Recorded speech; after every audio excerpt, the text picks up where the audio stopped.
Hello and welcome along to the Panto podcast. This week my guest is Phil Walker. With 16 pantomimes under his belt, former Blue Coat, comedian and writer, Phil tells me all about summer seasons, performing to children, and what life was like growing up with a famous dad. You can also find out details about his book called The Snots, which, well, I would advise you're not eating when you listen to this podcast. So please sit back, relax, put down that sandwich and enjoy the latest Panto podcast. My guest for today's Panto podcast is Mr. Phil Walker. Hello, Phil. Hello. How you doing? I'm very well, thanks. Look like an energetic performance you've just given as well. yeah, and you know, Top Gear, really. Even if it's a quieter sort of show, I just go for it. So it's good fun. Do you like them performing for the kids and stuff? Yeah, it's great. This is my 16th pantomime, so I'm kind of versed in finding stuff that kids laugh at.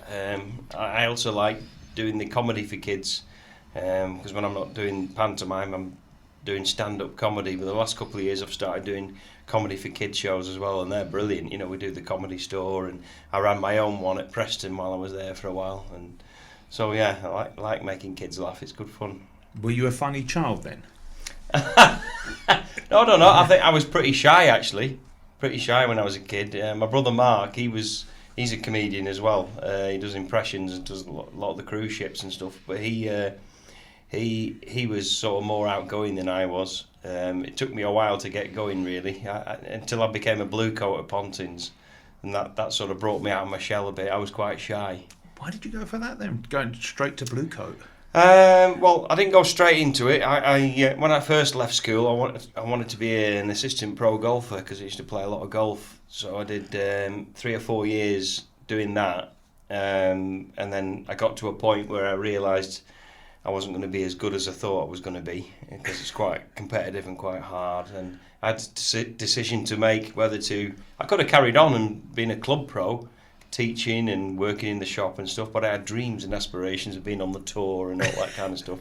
And when I realised I wasn't going to be good enough, I spent a year or so just sort of drifting about, wondering about things to do, and my dad just suggested, why don't you go off and become a blue coat at Pontins?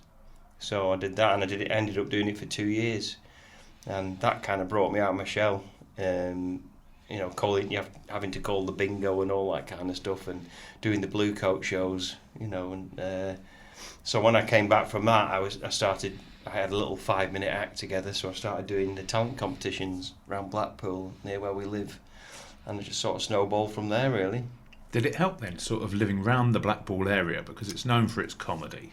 Oh, very much so, yeah. I mean, obviously, with my dad's the listeners don't know, we all grew up as kids, and we spent our summer holidays wherever he was in summer seasons. You know, it would be like 1 year would be in Blackpool, the next year would be in Yarmouth or Bournemouth. So for those 6 or 8 weeks, we'd be there watching the likes of Freddie Starr every night, and Russ Abbott and Cannon and Ball, just having masterclasses of comedy every night, watching these guys. And because Blackpool was so big in the sort of 80s and before that, obviously, when I started doing the talent competitions and stuff, that was a sort of early 90s. There was still plenty of work around then, around Blackpool. The summer seasons were still going pretty strong, and there was loads of work in the hotels and the clubs and stuff. So it was a great place to start and learn your craft, if you will, yeah. So did Dad kind of perform a lot at home then, or not?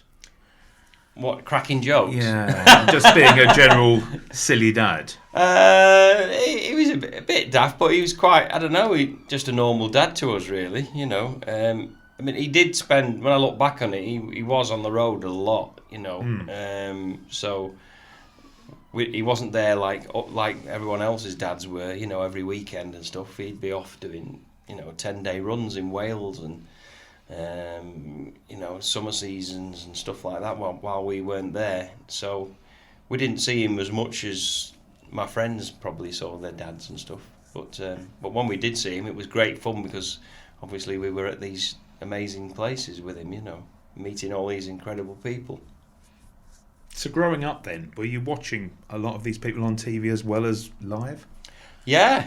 Obviously, we watched the shows that my dad was on because we'd sit there and watch Sunday night at the Palladium, and as a family, and sit like everyone did and sit around and watch those shows, summertime specials and things.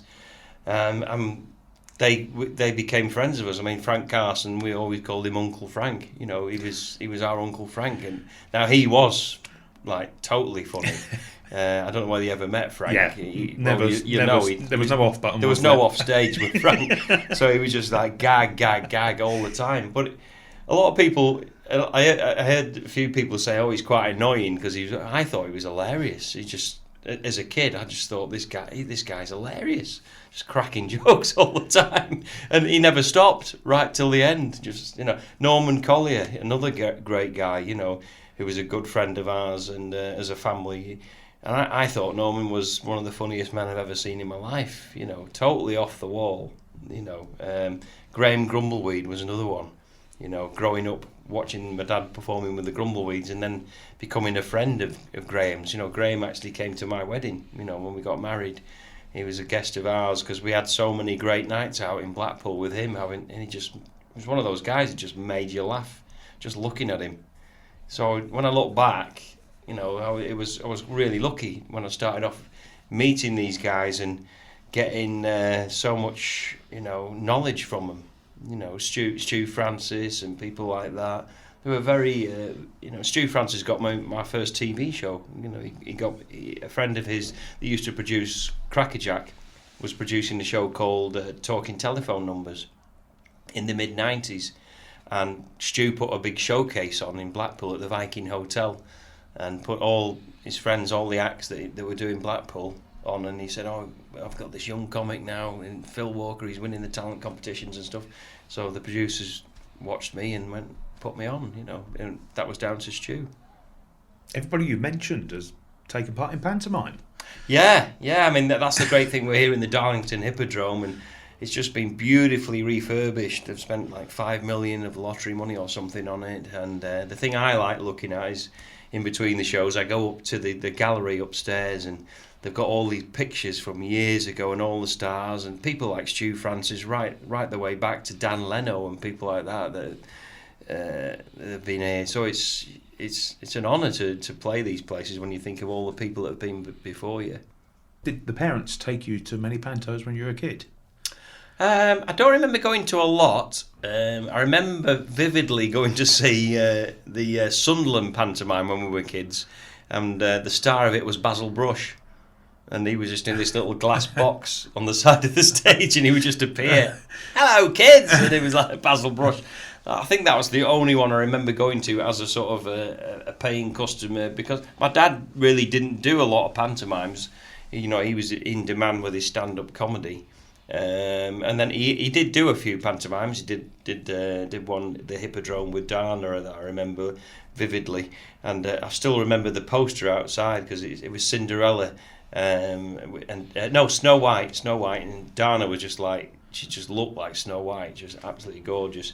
And I always remember on the poster it said featuring 7 real live dwarfs.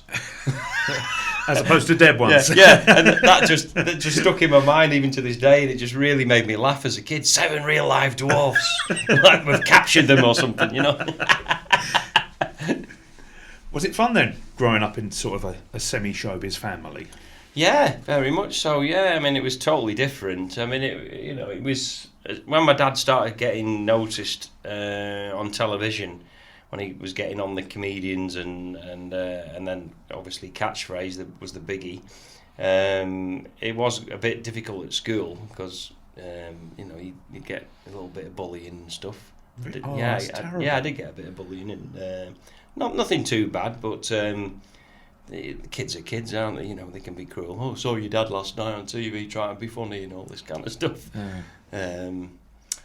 But it was just different. For us, he was just our dad. It was normal for us. So yeah, it was good.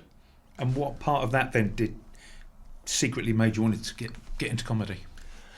It's funny. I never really thought of doing it as a career, but I remember in the third year at school we did a big charity show. I can't remember, it was before Live Aid slightly, but it was for something like that, Comic Relief or something.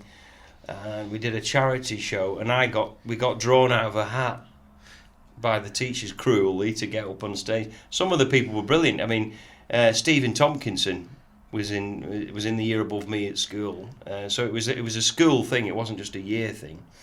And I remember him doing Laurel and Hardy. He did a Laurel and Hardy sketch, which was brilliant because he was always in the school plays. He was just a natural actor from being at school. And we went to a normal comprehensive school. It wasn't a posh, drama or private school or anything, but there was a lot of talent that came out of it. But I remember getting selected to do this, and I was like, what am I going to do? I couldn't sing or anything like that, so because I knew my dad's act word for word, because we watched it all the time, I did 5 minutes of his material, and it went down an absolute storm. I always remember it, the people, and I did it just like he did it, just deadpan. One of the gags was, my mother, she's not here now, she's up there, and I'd look up to the ceiling. She's not dead, she's up on the roof nicking the lead and all this kind of stuff. And, really old gags, but they were funny at the time. And I remember all my sort of, even the people that kind of bullied me, if you will, and my friends just all falling about laughing. They were going, Walker, we didn't know you were funny and all this lot. And so I got a bit of kudos off that for a few months. But funny enough, I never thought of doing it ever again until probably about 7 or 8 years later when I started doing the talent competitions after being a blue coat. I mean, I knew all these gags in my head, but I never thought of doing them. Did you tell Dad about it? Yeah, I told him I was doing the competition because I remember I won a cassette of greatest hits. Now that's what I call music. It's probably the first edition. There's probably about 100 million since then, but yeah, I remember getting that and having a cassette player and playing it. All these 80s tunes coming out in my bedroom. So thanks to your dad's act. Yeah. It's funny because when he was honoured enough to go on This Is Your Life, and he told the story on that. He was doing North Pier summer season, and with Norman Collier was on it as well. And I was just sort of starting off doing the talent competitions, trying to get a few gigs going and stuff. And my dad said to me, "Oh, Phil, we're doing this charity show at Old Trafford. Bobby Charlton's asked us to come and do it after the show. So there were helicopters coming to pick us up to fly us from Blackpool Airport, and we're going to land in the centre circle at Old Trafford, and we're going to do a midnight performance for Bobby Charlton's charity, me and Norman Collier, and you can compare it, if you will. You can bring us on, do a couple of gags, bring us on." So that's what we did, and we landed there in the centre circle, black ties on, got up there, Bobby Charlton met us.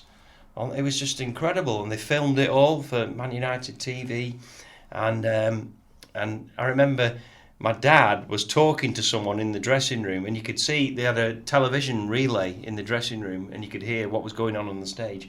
And Norman Collier was cracking up laughing. And my dad said to him, "Oh, is he doing well?" He said, "Yeah, he's doing well, but he's doing all your act." So when my dad went on, when I introduced him, they're all going, "We've heard it. The compere told that one. The compere told that one." So I told that story again when we did This Is Your Life, and he forgave me for it afterwards. Good. He's got plenty of material, luckily. Do you remember then the first sort of time you wanted to take part in pantomime? Yeah, it was. I never really thought. It's just one of those things. These accidents that happen in your life and your career. I was doing stuff around Blackpool for the Pleasure Beach.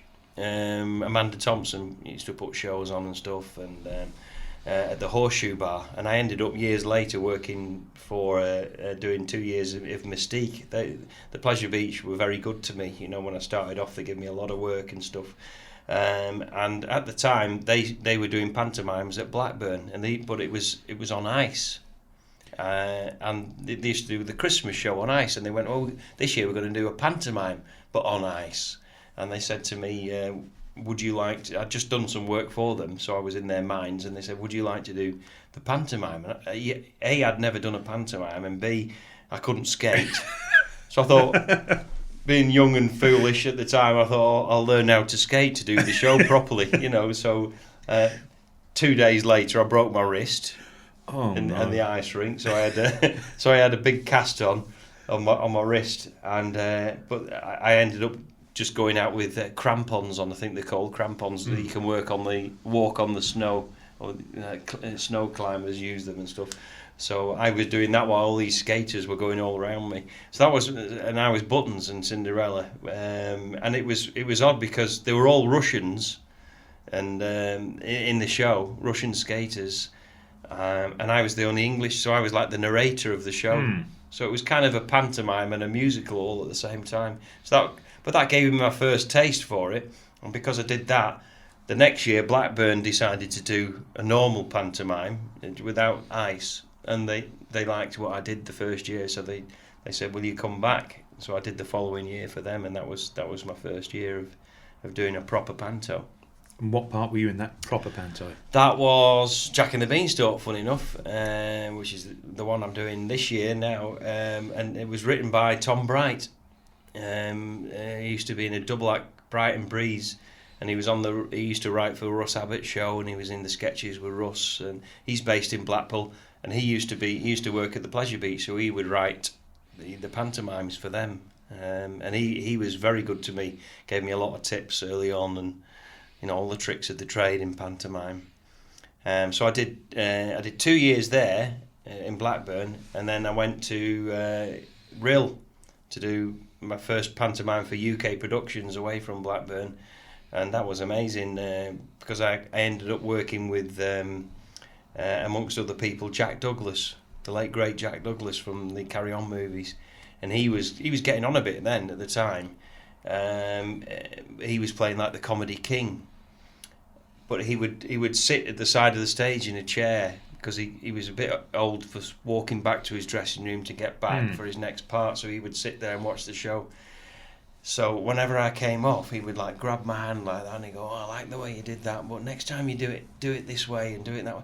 And he just gave me so much knowledge and so many tips. He was so giving, and afterwards we'd go back to the digs in Rill, and he would sit there and tell us all these stories about his times on the Carry On films, and I just lapped it all up. I just thought this guy was amazing, Big fan then, I take it. Yeah. I learned, and I watched him. He did this act with another guy that was on the bill at the time, called the television program The Bill, and the police show, called Larry Dans, and he played the baddie in that pantomime. He was Flesh Creep. That was Jack and the Beanstalk, and the two of them did this like old music hall act in the middle of the pantomime that they'd done on that Jack had done on Cracker Jack, where it's an old routine where he'd stand behind Larry Dans with his hands behind his back, and Jack would put his hands through and pull all these things out of his pocket. And the kids just absolutely loved it. This old music hall act in the middle. It was probably like 100 years old in the middle of this pantomime, a modern pantomime. And the kids just loved it. And I used to stand in the wings and just watch it every night. It was just like a masterclass. Any other favourite people that you've worked with over the years then? Well, it's funny because I've done sort of smaller budget pantomimes, apart from that one, and then I did Preston, where I did 4 years at Preston. I just finished last year, where I was writing and directing the pantomime, and it was a smaller budget. So it was an in-house production. So rather than spend money on big sort of names off Coronation Street, etc., who were great, we sort of went more for the sort of spending money on the sets, getting good costumes, and I used the Twins effects that do stuff, as you know, for Kudos. So we brought illusions to that theatre that had never been seen before. like the flying fairy without the sort of levitating fairy. Flying without wires. Yes, exactly. And the dragon. We had a dragon the first year because we did Sleeping Beauty, so that people were blown away by that. I mean, we had like Linda Nolan, who were friends of ours. That were that she was happy to be sort of on a doorstep rather than being stuck in like Southend or somewhere for a pantomime. Nothing wrong with the Southend, by the way, Southend, but it's just you're away from home. So with her being a Blackpool lass, she was happy to be there. So they were really nice to work with. But I've got to say, this year, this is my first kudos pantomime, my first sort of big sort of Premier League pantomime, if you will. Not that the other ones haven't been great, because they have been great. But obviously in these ones they've got a bit more money to spend. So, Shirley Ballas, everyone knows her from Strictly. She's just a diamond to work with, And George Sampson, who's won Britain's Got Talent. It's just brilliant. It's so that from day one they've just been really nice to work with. Everyone's getting on with each other, and that's the great thing. And we've got Stuart, who's playing the Dame, and I think he's done 30 pantomimes, and you can just tell he's just done it all. He's worked with all these people, and the thing I like about him is he's like a proper bloke in a dress. No disrespect to, like, say, your drag queens that play the dames. I prefer the traditional. This is obviously a man in a dress with a little bit of 5 o'clock shadow kind of thing. Never been tempted then to don the frock? No. Not yet, but I think it's probably looming. I don't know how many more buttons I've got left in me, but I'll keep going for as long as I can as the comic. I'm not sure. I don't know if I'd do a dame or not. Quite fancy being a villain, like a funny villain. I'd like to be a funny, a sort of a baddie who's kind of funny as well. I think that there's a nice baddie. Yeah, nice, but someone who's nasty but funny nasty. You know what I mean? I was like, what was he called? The late great actor he played the sheriff of Nottingham. Alan Rickman. Alan Rickman. I just loved his baddie, the way he played the sheriff of Nottingham in Robin Hood. It's a little bit camp and a little bit. You can see he's a bumbling fool, even though he's a baddie. So I think. Going back then to writing, how many have you written now in total? I wrote 5. I did one for the year I didn't do pantomime in 2013. I wrote Blackburns because I wasn't there that year, and I didn't do a pantomime, so I wrote theirs for them. And then I wrote the next 4 for Preston. So yeah, I've written 5, and that was hard work. I mean, I really enjoyed the writing process of it, but because it was an in-house production and we had like a limited budget, like I said, I ended up we didn't have a band, so I ended up having to learn how to edit sound effects for the da da da da da, the baddie coming on and doors creaking open and all that kind of stuff. That was fun, but it was a lot of work. So you had to, over the course of a year, you had to sort of say, right, okay, this month I'm going to do all the music, and listening to the charts. God. Oh, that sounds like a good one. That's a great thing about this year, is because I'm just in the pantomime. I've not had to listen to any of the chart music. Does it feel like a big weight off your shoulder, though? Yeah, I did. It was a lot of pressure, doing the having to have the director's head and be the comic and doing the music and working out the cues. But it was interesting, and I was very lucky at Preston in having an amazing tech team there, who were brilliant. We brought my wife ended up working there as well, as assistant manager, and while I was there, and we hired like £10,000 worth of new lighting that came in, and just to sort of lasers to make it really cool and stuff. And the tech team were just brilliant. So they would sort of light it kind of for me. They knew what I wanted, and then we would sit till like 3 or 4 in the morning during tech week. I remember walking out there at 5 o'clock in the morning. I was back in at 9 o'clock the next day for rehearsals, because we'd lit it all night. We were doing, last year we did this, it's the first time it's ever been done, I believe, on stage.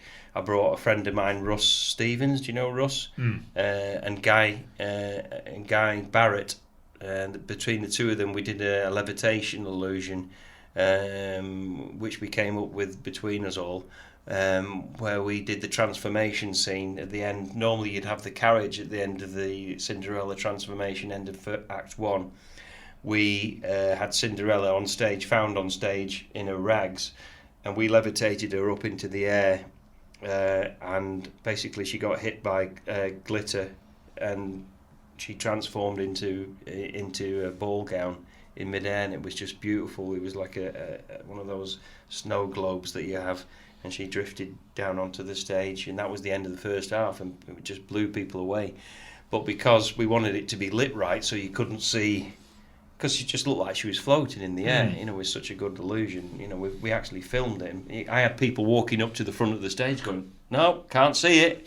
How's she flying?" You know, it was because it was so beautifully lit by Guy Barrett, who was a genius, and obviously Russ Brown as well, who was also involved in it. Who was another great magician friend of ours. Between us, we just created a little bit of magic, you know. And then we started the second half with the carriage. So it was her getting to the ball, and then because we had this huge carriage that went across. Because that was another thing, we didn't have a lot of room backstage. So to get that illusion off from the end of the first half, to get a carriage on would have been too much. So we started the second half with the carriage, and then the front cloth with the fairy came on, blah blah blah, and then we were into the ball. So it was her arriving at the ball. So things like that happen during rehearsals, and you don't know that till you get there. You know, you write the script and you think, okay, we'll do the illusion, then the cloth comes down, fairy will do a bit, and then the carriage will be there. No, it's too much. How important then is it for magic to be part of a pantomime, do you think? I think it's very much so. You know, I was a big fan of magic, still am. You know, since doing the Mystique show for 2 years, and when we did Aladdin 2 years ago at Preston, I had a good friend of mine, Paul Zenon, on, and Paul was chomping at the bit to do pantomime. So I signed him up to do Abenaza, and he was brilliant, because he like going back to what I said before, he was a comedy baddie, because he's got great comic bones as well as being a brilliant magician. He sort of added that sort of bumbling baddie to it, and with him being in it, I thought, well, we'll do some magic illusions. So we had throwing the princess into the basket, and he's like hitting her with all these bamboo canes, and she disappears, stuff like that. You know, I love magic in pantomime. The year before, when we did Jack and the Beanstalk, we had a big illusion that we got off the twins, where they call it Brenda, Queen of Spikes, or something like that, and that the princess was put in that. Poor princesses, and all these blades went into her, and the way it was lit, you know, it was just beautiful with all these lasers and everything. And then she just disappeared, and you could just see the gasp in the audience, like, where's she gone? You know, it's just so I think magic. I think magic and stuff like that really add to a pantomime, don't they? You know, it's variety, isn't it, as well? Well, growing up in Blackpool, you must have seen your fair share of shows as well. Yeah. And that was the great thing about those shows back then. And watching the summer seasons with my dad, it was a proper variety bill. You'd have a magician on, you'd have a special act doing the juggling, you'd have a ventriloquist, you'd have the front cloth comic, you'd have the star if it was a singer like Joe Longthorne in the second half. So it was dancers, of course, the band. And I think pantomime is probably the only thing that kids today get to see what I saw all those years ago, of being in a variety show. Because a lot of the kudos, we went over to see the Newcastle pantomime on our day off, and the brilliant Clive Webb and his son Danny, who are just gods over there. They love him, don't they? And it's very much a variety, old-fashioned circus type show in the middle of a modern pantomime. So kids are getting to see stuff that they probably wouldn't see before unless it was a pantomime, and I think that's magical. Do you like a slosh scene yourself then? Oh, I love it. Yeah, I always wanted to do a really, really good one. Like, I mean, they're doing a brilliant one over here. You saw it. It's just so much mess, and it's so funny. Last year, and that was the great thing about doing Preston. I was kind of giving carte blanche to bring friends of mine in that I wanted to work with obviously they had their sort of picks as well, but I would bring like the first year Archie Kelly, who's a good friend of mine from the comedy circuit, a star of Phoenix Nights. I had him as a comedy king. I knew he'd be brilliant, and he always wanted to do pantomime, but he never got offered it. So I said, you've got to be the comedy king. So we did all these double act things together, and that was great. But last year we did Cinderella, and I had as Cinderella's dad, Baron Hardup, I had Charlie Caroli Jr. and of course, with him being a circus background like Clive and Danny, he made his own slosh, which was brilliant, and it was just brilliant slosh. So he just did this amazing slosh scene that was proper messy together, and it was all the stuff that he'd done with his dad. You know, I like so many meetings with Charlie, doing these little scenes with him, and he'd come on and he'd have all these weird and wonderful props that his dad had used at the circus, you know, all those years ago. I had him in my hands, you know. It was just magical, you know. He had a violin prop that his dad played in front of Hitler. His dad did a show in Germany in front of Hitler, and he said this violin's been used in the 30s, you know. Just incredible, isn't it? You know. Going back to the writing then, who do you actually target it for? Is it the audience? Is it the child within yourself? What point do you write it from, or to, shall I say? I always try and go for the kids, and that was one thing that Stu always said to me, Stu Francis. You know, he said, you know, in your mind, just pretend you're a 12-year-old boy, and you know, jokes about snots and bogies and trumps and stuff like that, and the kids will laugh their heads off at it, you know. And I find, you know, if the kids are laughing, the mums and dads will laugh because they see their kids laughing, and what's nicer than seeing your own kid laughing out loud? So then it's an infectious thing, and then the grannies start laughing, and obviously in the evening shows you can throw in a few innuendos in for the, you know, a little bit cheekier, not too far, but a little bit. Nothing blue, nothing too far, you know. But you could be a little bit cheekier in the evening shows and get away with it. But yeah, I think if you're making the kids laugh, and then the rest sort of follows. What about song sheets then? Yeah, I'm gutted this year. I'm not doing one for the first time ever. I've always done a song sheet. I was watching Danny doing his the other night. I was well jealous, going, oh. Because I'll just do the announcements, because we do the If I Was Not Upon the Stage pantomime sketch, which is great. And then we do and I read out a few celebration stuff. But yeah, I really like that, because I love getting the kids up onto the stage. I mean, obviously, people have got their stock lines and stuff, you know, that was my name when I was a little girl and all that kind of stuff. But I over the years, I started doing them when I first started doing them, but as you get more confident working with kids and stuff, I just let them go, and just ask them enough questions, and the gold will come back to you. You know, some of the stuff that kids. I mean, I wrote a children's book last year called The Snots, which is available on Amazon. Oh, don't worry, I'm going to ask you about that as well in a bit. So I go around. I've been going around the schools, and with me doing the pantomimes, I go in, and the teachers, the response I've been getting, because the teachers have been telling me if they get authors in, a lot of them are quite sort of serious and stuff, and they'll read the story, and they don't know how to work a crowd like probably I do, you know. So I have a lot of fun with them, and read the story, and that's been really good fun for me doing that, you know. What actually made you want to start writing children's books then?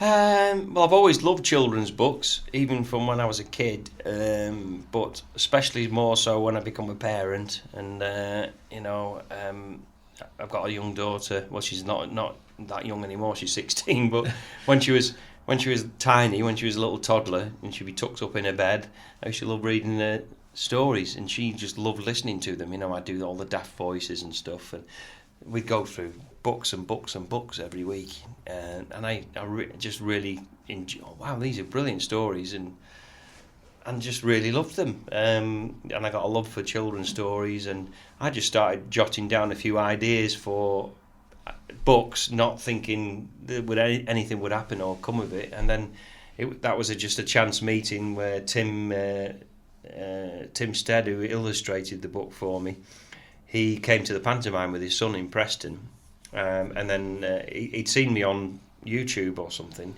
and he was looking for someone to collaborate with who was a comedy background, because he's got a sort of a childlike sort of sense of humour himself, and he just came back to me, met me at the stage door and said, look, introduced himself, and he said, would you be interested in have you got any ideas for it? So I sent him 2 or 3 different synopsises of ideas that I had on my hard drive on my computer, and he really liked one of them, which turned out to be the Snots. So that was the one we did, and we're going to do a follow up to it, which we're making at the moment. It's coming out next year. So what is the story then behind the Snots?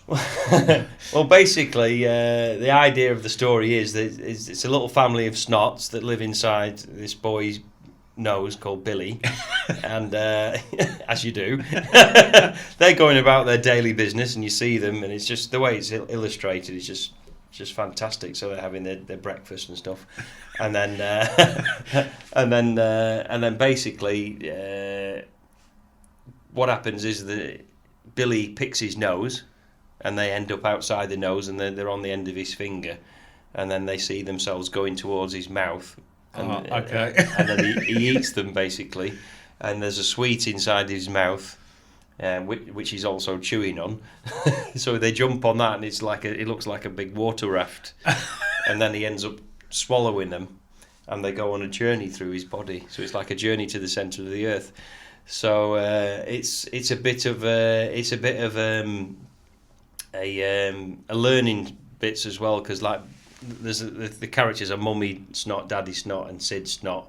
A bit of a tip of the hat to Kenny Everett. Couldn't resist that. So the little Sid's only like 5 years old in the story, and he's like, oh, what are they over there? Oh, they're lungs and all this lot. So what do lungs do, Daddy? Oh, they do this and do that. So there's a bit of education in there for little ones, because I wanted the first book to be aimed at people that are just getting into reading, because from what the research I've done talking to friends of mine who are teachers or work in schools is it's a big thing at the moment, is getting kids reading, because a lot of kids haven't been reading books because of the technology now, going on their phones and tablets and watching TV, movies and stuff like that.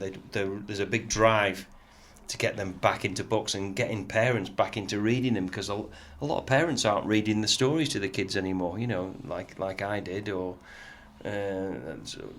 it doesn't seem to be a thing anymore. I'm sure some people do it, but it isn't a thing anymore. So that's a big response I've had from that book. So yeah, it's good fun, and I've got like 2 or 3 different ideas of new stories that I've done since then, because it's like anything, once you start you think, oh, what can I do next? So. And the demand's there, obviously. I've seen the videos where you've been posting them, where you've been reading them to the kids as well. Yeah, and we've got some leading up to Christmas. We've been having some sort of famous faces reading like a page a day and posting them on Facebook and Twitter and stuff. We've had John Thompson from Cold Feet, and Shirley Ballas is going to kindly do one for us, and George has done one, George Sampson, and a couple of stars off Coronation Street, and so yeah, it's all, because that's the thing now. There's so many books out there. I had a lot of good publicity, luckily, when I first brought it out at the beginning of the year, and I got a lot of nice press and stuff near where I live. But after that, it's keeping it going and trying to find new ways of getting it out there, because you go into Waterstones and it's just wall-to-wall books, but it's getting yours out there so people go, oh, I'd like that one for my child, So I'm just trying to get my name known more as an author. People know me as a comedian, but they don't know me as an author. So I think the more I sort of get that book out there and get more books out there, then hopefully it'll snowball from there. Should take a suitcase into the main foyer afterwards and just like the comedians used to do back in the day, though, didn't they? Yeah. Do a bit of merch. Yeah. Pay me petrol. Yeah.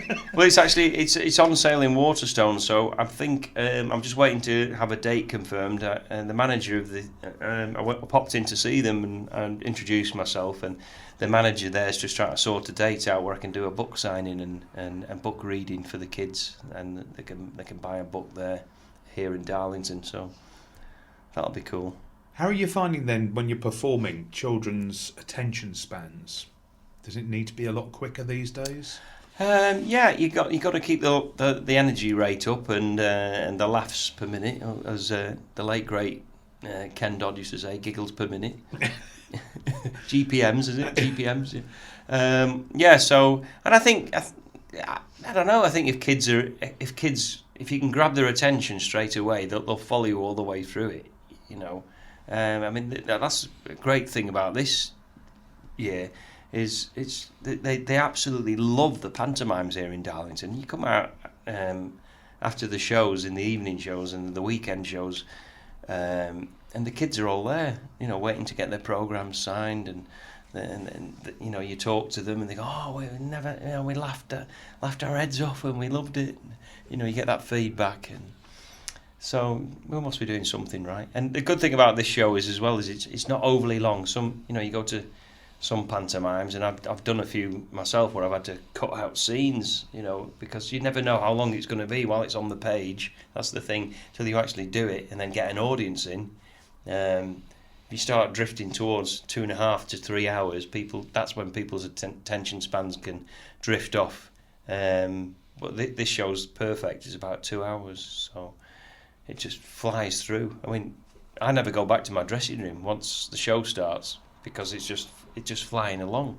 It's at a rate of knots, which is great. What makes you laugh then? What makes me laugh? Or who makes you laugh? What and who? What and who? We laugh on stage every day here in this show. You know, just doing the scenes. You always find something. You know, something will go wrong, or just the way someone looks at you, or you know, just you find that.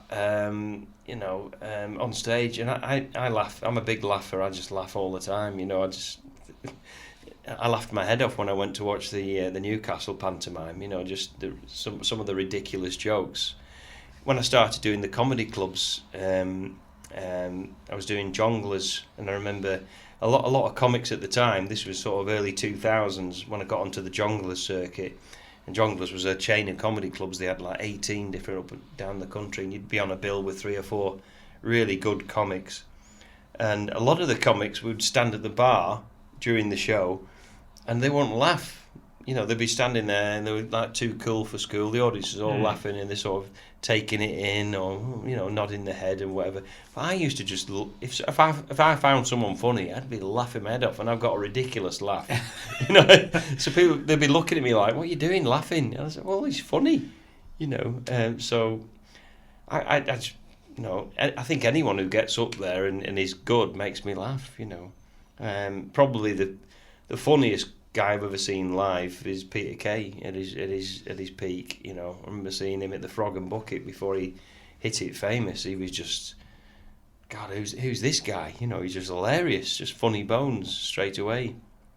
Going back to what we said before, you know, Graham Grumbleweed, he was another one. Just had to walk on, and I just started laughing. And the what's he called? The guy who's Danny's brother, who's the stooge, Mick Potts. He's just hilarious. I couldn't take my eyes off him.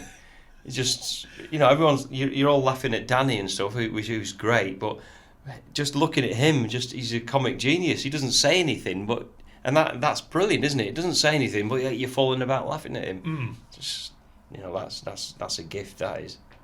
What then would be your advice for young comedians up and coming?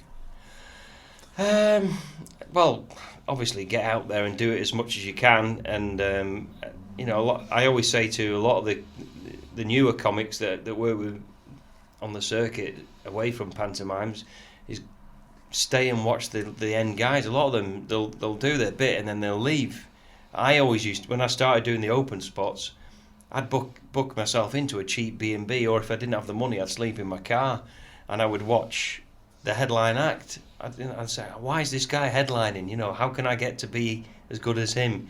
And I'd watch and learn from them. You know, and that's the only way to do it is to watch and learn. and especially in pantomime as well, is when you start doing it, is listen to people's advice and take from it. A lot of people think, well, why is he telling him to do that? They're telling you it for a reason. They're not telling you it because you're doing something wrong. They're telling it for you to get better. When I look back on the likes of Jack Douglas, who gave me all that, kind enough to give me all that advice, as a young sort of performer in pantomime, for me, I think, how lucky was I? Because sometimes you'll just get left, and what would you rather have? Just being left to sort of fail, and why am I doing this wrong? When you've got a master of the craft going, do it this way and do it that way, and then it works because they've done it. So I would say to anyone starting off, go and see as many. People say to me, friends of mine, they say, go and, how do I get into pantomime? I'll say, well, first of all, go and watch as many as you can, and watch what they're doing, and put yourself in that position. What would I do if I was playing that part, and how would I go about it? Because a lot of people don't realise how hard it is. Physically, it's very demanding. You've got to look after yourself. You can't be going out partying every night, and you've got to be fairly physically fit, because it's a 2-hour workout. Especially if you do it the way I do it, it's flat out. All the way through. How do you look after yourself then in times of when there's the sniffles going round and flu and stuff? Well, I pump myself full of multivitamins. I always take all my multivitamins. I drink loads of water and keep myself hydrated.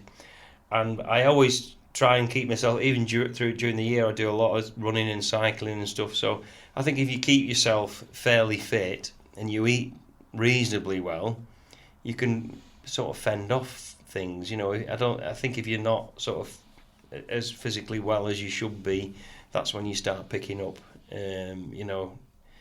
colds and flus and stuff like that, I think. May we have the understudies to the stage, please, for your vocal... Understudies to the stage for your vocal call with Mr. Pugh. Thank you very much.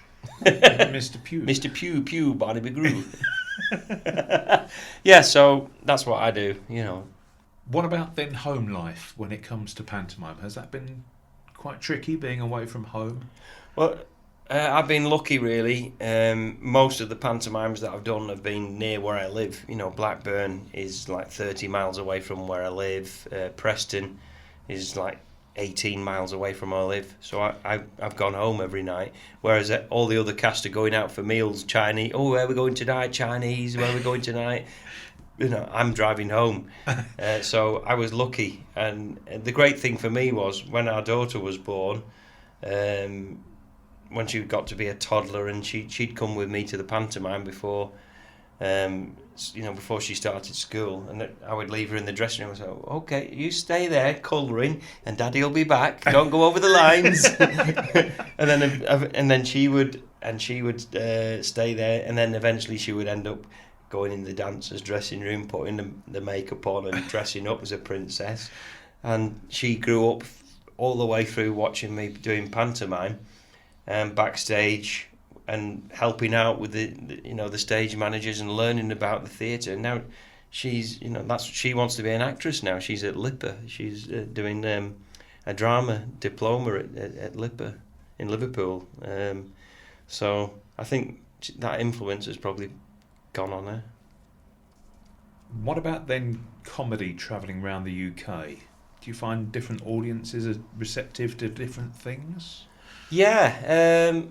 Funny enough, when I was down in London, I used to dread going to London when I first started doing it, but I don't anymore. I think it's experience, isn't it? In London, it's very much a melting pot, isn't it? You've got people... You're not playing to Londoners anymore. You're playing to people from all over the world. I did Backyard Comedy Club the other week, and it was people from all over the place. But when you get to the more regional areas... for instance, Liverpool, they can be hard.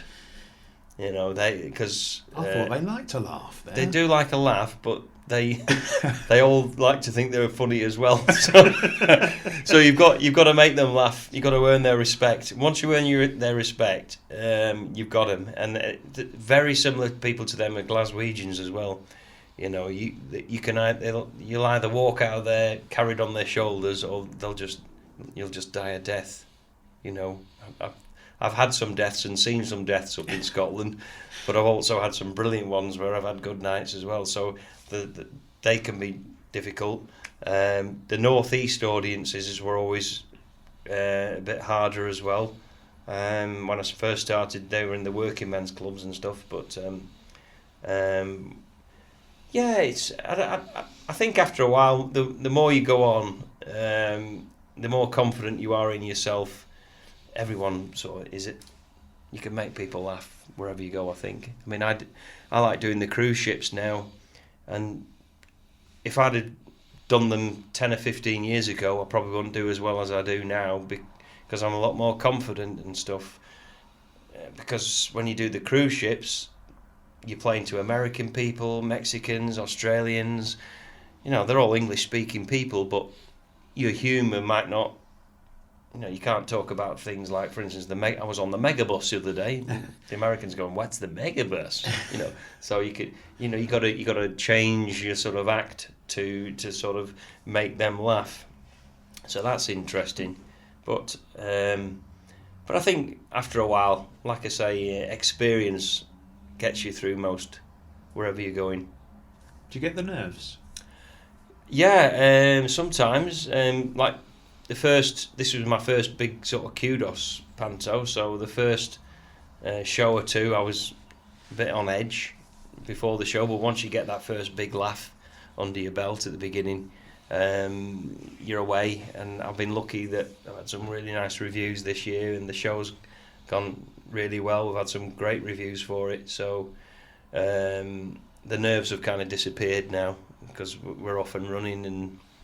But once you're out of your sort of comfort zone a little bit, sometimes that's when you can get a bit nervous. But I wouldn't say I get nervous, more sort of sometimes on edge, really, because you're full of anticipation. What's it going to be like?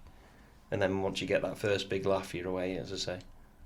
Do you get to put much actually into the pantomimes as well? Yeah, the kudos have been really good with me this year.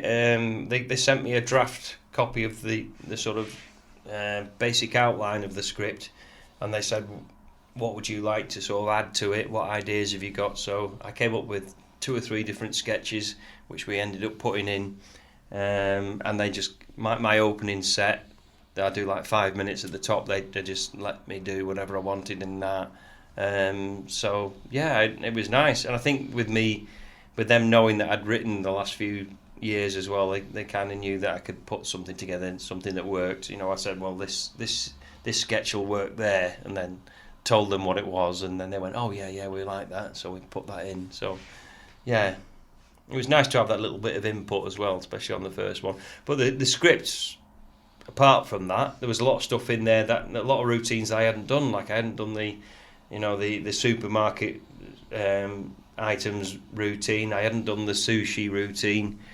It still amazes me how the tongue twister anybody can perform that. It's just it goes to. I mean, sometimes in the evening shows we get some real howls off that, and you can really milk it out because the audience they're almost waiting for you to go wrong, and when we do go wrong, which we do occasionally, they absolutely love it. I think they're the best bits. It's like the play that goes wrong. That's why it's done so well, isn't it? Because people love it when a scene bit of scenery falls down when it's not supposed to, or something like that. What do you do then to relax after pantomime season's over? Well, last year I took most of January off because it was so, especially with it when it was so full on at Preston. I was absolutely exhausted by the end of it. But I don't think I'll be as tired after this one.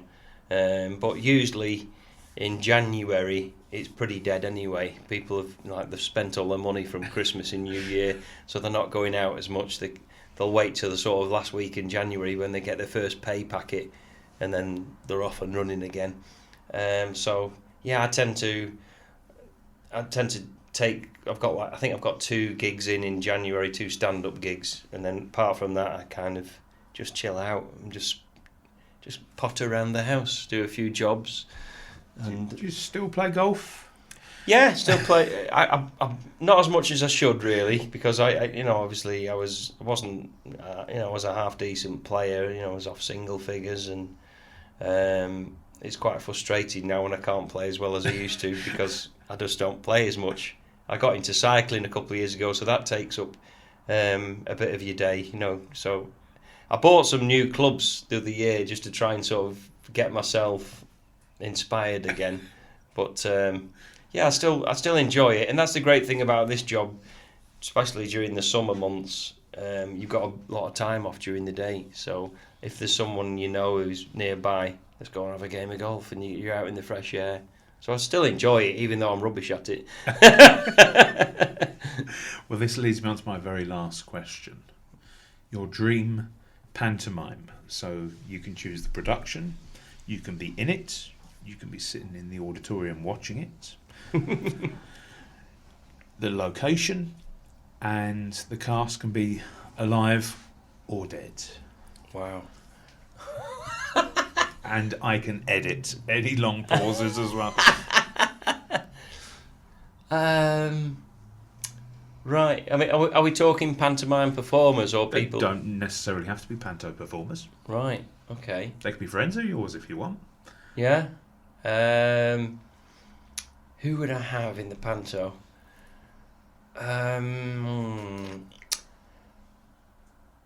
Well, I'd probably have.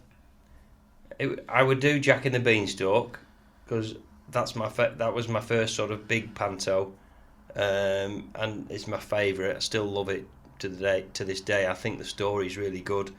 I would have the Twins Effects with their big giant.